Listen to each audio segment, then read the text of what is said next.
લાખો રૂપિયાનો પગાર હોવા છતાં ગરીબોની યોજનામાંથી ચાઉં કરવાની નીતિ રાજકીય પરિવારોની જતી નથી। જામનગરના ધ્રોલમાં નિર્માણ પામી રહેલું આ મકાન સ્થાનિક ધારાસભ્ય મેઘજી ચાવડાના પુત્ર મોહિત ચાવડાનું છે।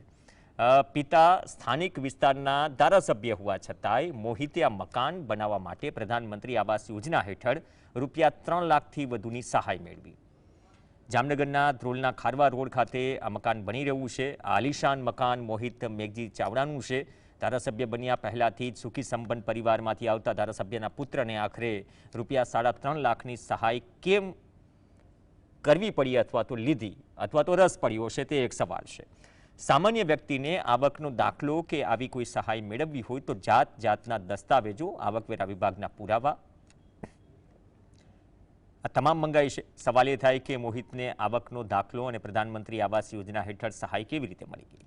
ધારાસભ્ય કે તેના પુત્રે રાજકીય વગનો ઉપયોગ કરીને ગરીબોને મળતી સહાયમાંથી રકમ શું મેળવી છે? પ્રધાનમંત્રી આવાસ યોજના હેઠળ એવા લોકોને સહાય મળે છે કે જેમની પાસે રહેવા માટે કોઈ પાક્કું મકાન નથી, પરંતુ ધારાસભ્યના પુત્ર મોહિતે આ રૂપિયા 3.5 લાખની સહાય મેળવીને આવાસ નહીં પરંતુ મસમોટો બંગલો બાંધી દીધો।